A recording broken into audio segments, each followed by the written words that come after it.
All right, finish up the class for us. Just take a picture. It's done. The picture's taken. Just do audio. It's only audio. No, it isn't. You're right. Go. Fine. Okay. Khorbin Karen thinks mutual. Well, wait. I think this was supposed to be linking to this, but then I made it to this. So what's your relationship between, as a theorist associated with classroom management, how does respect, does respect have to be mutual? I think it's needed. Okay, mutual respect is? I think mutual respect is needed. Why? Because it creates a safe environment. It leads to the student thinking it's a safe environment. What does safe environment mean? It means to make the student feel comfortable and make it so that they feel like they can learn in this place. Can you link goofing off and goofing up to safe environment? I'm teaching you guys how to help students with concept mapping. That's what I'm doing right now. Yeah. Yes. How would you link goofing off and goofing up to safe environment? Right here, and the linking would be, it could create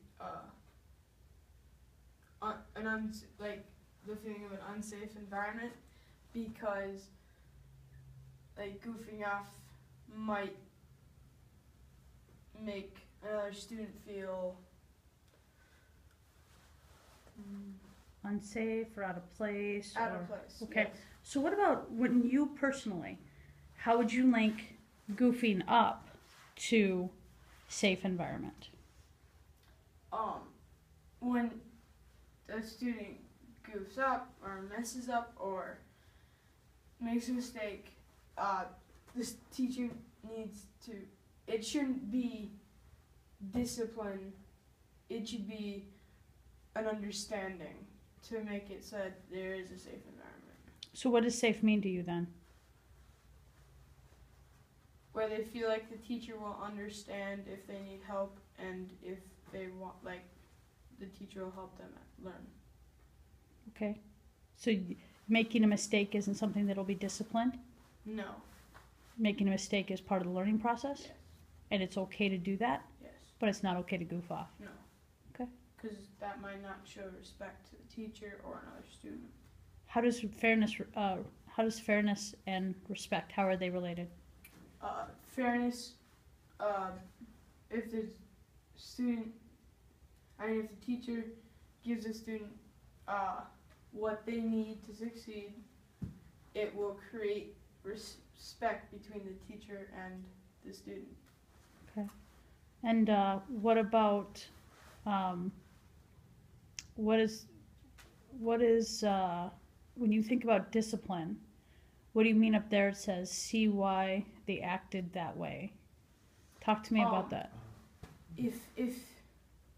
So say they're doing something wrong and maybe it's just for getting attention, but you need to know why, because something might be going on out of school, in another class, in the hallways, anything, and maybe you could help them with that.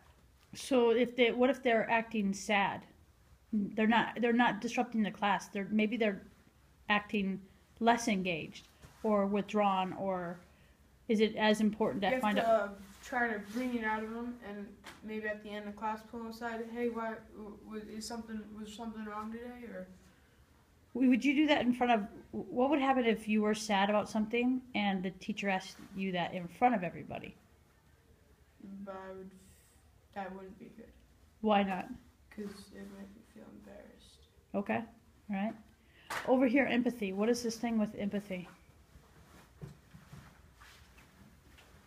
It's hard to get up on this chair. It is. It's so tall. So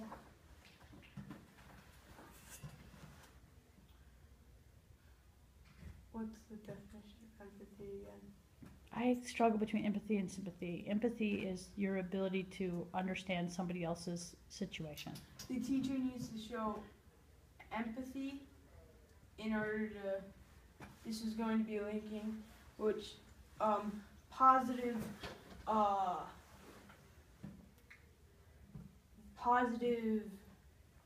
going to just use the word gossip, Okay. and if it isn't shown, I was going to make another one, if it isn't shown negative gossip, like, So people talking about that teacher as Yes. either being a good teacher or a Yeah. bad teacher. understa- Okay. to show understanding and empathy. Okay. Okay. And you need to make sure it goes to every student, not just your favorites, because then it might make the students feel left out, and it just goes.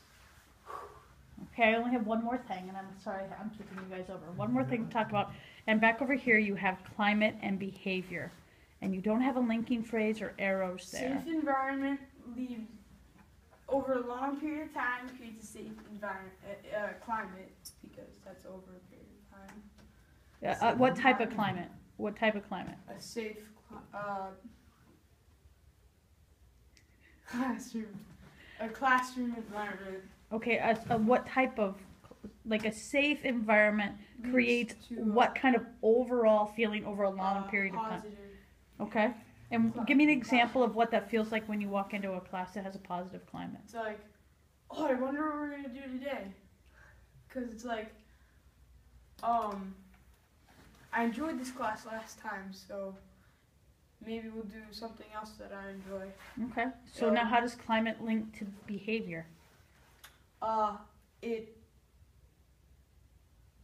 changes what the student's behavior might be.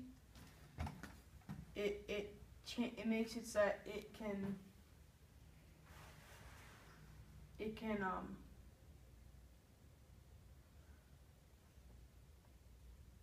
so that the student that might be like a trouble student might be engaged and won't act up as much or won't act up at all. And then I also think behavior links to goofing off and goofing up both. Sometimes another student's behavior makes somebody else mess up, and that leads to an unsafe environment, so that'd be bad. And then also goofing off to behavior, it could create, then it's like a whole entire ripple effect that goes across the board, and it changes all of it if it's negative behavior. All right. Well done. So this is classroom management. By a teenager.